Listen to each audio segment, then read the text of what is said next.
My name is Jim Peters. I'm retired from the state of Illinois after 30 plus years. And I moved down here about 7 years ago when I retired. And really just kind of, me and Joe were backpacking a long time. So that's why I moved down here. And we've been together since second grade. My name is Joe Jenkins, and I've lived down here since 1974. And me and Jim just remained friends and continued to hike and play music together and stuff. And we're now what you call the Sqwatchers. Our research area started out just basically Hardin County, Saline County. And as we went along, we've gotten more and more reports and stuff. We've moved out. Yesterday we was down in Vienna. We've been as far as Springfield, Sangamon County, doing investigations, but mainly Southern Illinois. Yeah, most of the counties down here we're involved in. Started in the, like you said, Hardin and Saline, basically around Garden of the Gods area. And we, that's where we started. I mean, once we had our experience, we started putting recorders out all over the counties, and we kind of narrowed it down based on where we getting activity on here. Yeah, okay, so that's a good one. And we started getting activity all the time in certain areas. We started putting out the recorders just so you can't be everywhere at once. So we'd put out a recorder here, like Jim said, another site, and we narrowed it down to 3 sites. We started getting knocks, howls, walking, bipedal walking. And so we started marking that, and then we started camping there, and then we started putting, so we basically have three spots down here called Site 1, Site 2, and Site 3. You'll see it in some of our reports, or if you hear us talking when we're doing presentations, we'll say this was found on Site 1. That me and him just do. But pretty much anywhere in the Shawnee National Forest, if you got plenty of woods around, you got a water source, you're going to have stories, and you're going to have everybody around here, well, yeah, I hear these knocks. I didn't know what that was. Well, I hear these howls, but I just figured it's coyotes. I don't know what it is, We've been fortunate too in that we've been able to take pictures of different cryptids. We have the photographs. Are they blurry? Some.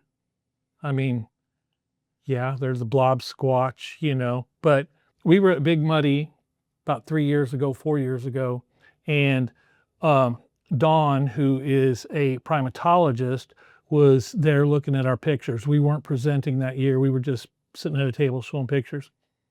And she said, "Who took that picture?" And Joseph, "I took it." And she goes, "Oh my gosh." She said, "This is the Holy Grail." And she said, "Can I have a copy of that picture?" And we said, "Sure." So we sent her a copy. And she sent it out then the following year. She sent it out to all her colleagues. Quite a few of the colleagues basically just said, yes, "What is this?" Right? Well, the next year we're at the Big Muddy. We were presenting that year, and she came up to us afterwards, and we asked her, we said, "So did you get any responses?" And she said, "Yeah." They all came back, said gorilla. And that picture was taken here in Hardin County. Well, we know there's no gorillas in Hardin County. And is it a fantastic picture and super clear? No, I took it with an iPhone, and I took it from 433 feet away. So it just happens. Sometimes you can't get a good picture. But it was good enough that she believed it was one of the best pictures she said she'd ever seen. Yep. Of it. And she said you could see the tufts on its shoulders, and she said the stomach color was proper, compared to the rest of the fur and stuff. It was an interesting coming from her, who is an expert, So, yeah, that was one of our pictures that we took that, and we've got 3 or 4 more. We've got 4 from Saline County and Hardin County. Yeah, where we're going to tonight, we have three different spots we're thinking about going to. There's been activity there. The reason that there's activity there is, again, we're in the Garden of the Gods area. It's the Garden of the Gods wilderness. So, I mean, that encompasses a big squatch, a big lot of land that is very, very Active. and just wilderness. I mean, you can walk and walk and walk for miles and not see a house or a power line, just wilderness. We have bluffage in this area. We have waterways with the Ohio River here. There's just an amazing amount of activity. We have a website where we're putting all the stories.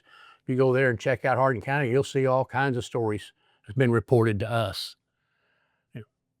A lot of different wildlife. Obviously, we have a lot of deer, and there's turkey and there's water, and I think the habitat in general is just built for a Bigfoot to survive. There's plenty of timber to hide. There's water and there's food and Caves.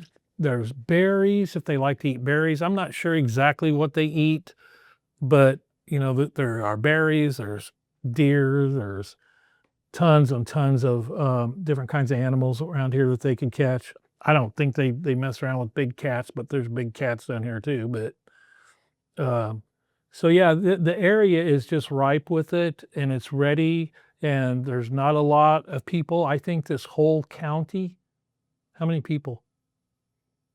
3,800, 3,500. 3,500 in the county. I mean, that's less than a town. And so it's very sparse. So it gives them a lot of room where nobody's at. Also with Hardin County, we're on the very eastern edge of the Shawnee National Forest because the river's got us as a border, so do we get more traffic over here migrating, going across the river? I don't know. I don't know that I believe that we're just blessed for all this activity to be happening in Hardin, Saline, Pope County. I believe that they're all through Shawnee National Forest myself. I mean, you go over around Alto Pass and places like that, you're going to hear stories over there. They got activity there too. We're just blessed to be living here, where it's in our backyard, literally. Yeah. Matter of fact, I did take a picture in my backyard of a cryptid standing there, and it's up on our webpage. But and we use it at all of our presentations or podcasts or whatever. We show that picture, and I was 60 yards away, and it's standing right there, and I'm standing right here, and it's not making a sound, and neither am I, and we're just kind of there. And I reach back to get my phone out of my back pocket and bring it up, and I didn't even think to zoom in. I just brought it up and took the picture, and turned to call my wife, and it's gone. You turn right back around, and it's gone. You don't hear nothing. It's just gone that fast. So I know they move fast and quiet. Don't ask me how, but something that big should make noise. In my opinion, going through the woods, it should make, and it was down in a ditch, and I only caught it from the waist up. We have a pear tree that's right off my front porch, maybe 30 feet. And a couple years ago when I went out there, it was loaded. I mean, the leaves, the branches and everything were just bent over, bent down. And there was hundreds of pears on this tree. And the deer would stand up and they would get what they could get, and the squirrels, they would get in there, they bite one and then it falls to the ground. They don't eat the whole thing. They just take a bite and it all falls down. So I went in and I told my wife, I said, we're going to have to get those pears off tomorrow. So I was planning on getting my tractor out, putting her in the bucket, you know, raising her up to get some of those pears up at the top. We get out there the next day and there's not a pear on the tree. There ain't one pear. And there ain't one pear on the ground. There's no pears on the ground and there isn't a pear in that tree. Overnight. Because I just went in and said, we're going out there tomorrow. We're going to pick them. We get out there, there's no pears. No pears. And we've heard reports of people that witnessed a Bigfoot going to like a pear tree or an apple tree and just shaking it until they're gone and then gathering them up and taking off. But I had no pears. And I can't explain it. What explains that? I can't tell you what happened to them. If there was raccoons, a family of raccoons getting up in that tree, they couldn't have got them all. They might have got some, but they didn't get them all.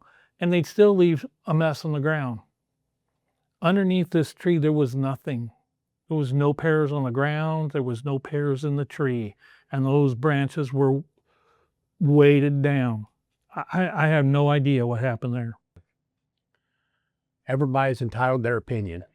I carry a lot of recordings on my phone. I carry a photo album. I carry a photo album in the back of my truck. And if that situation comes up, which it has come up several times, I always ask them, listen, if you can help me explain this, if you'll look through these photos and tell me what you're seeing, I'm great. Give me another reason for why I have this photo. I'll get the same thing. They'll say, where'd you take that at? Well, I took it over here at Battery Rock.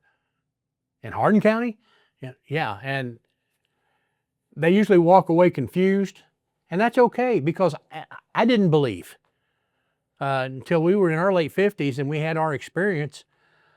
I never gave it a thought. It really just didn't matter to me one way or another. I know now. We know that everywhere we go, there's going to be people that no matter what you say, you're not going to convince them. Right. And then there are going to be people that are, you know, open-minded enough and they're like, yeah, that's a possibility. And then there's people who know, right? And the people who know are just as convinced as the other people who don't know or don't want to believe. And I was the same way. I was kind of in the middle, I guess. I didn't know. But now we consider ourselves knowers. It's like once you see something, you can't unsee it. You know, you can't, it's real. And that's all I got to say about it. It's real. And I'm okay with you not believing because we were at that point too at one time. Mm-hmm. But our mission now as the Sqwatchers is just to share information that we have that you may not have. If you didn't have an experience and I did, let me tell you about my experience.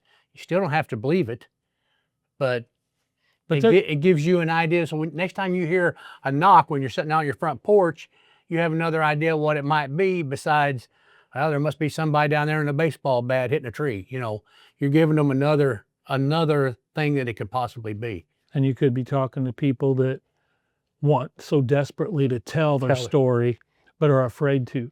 And if you go tell your story, it confirms in their brain what they saw or what they heard, and maybe makes them feel a little bit more, I want to go talk to them. I got to get this off my chest because I didn't know who to talk to. So, you know, that's one of the best things about sharing this information is because there's probably people out there that desperately want to share but don't know who to talk to. Right.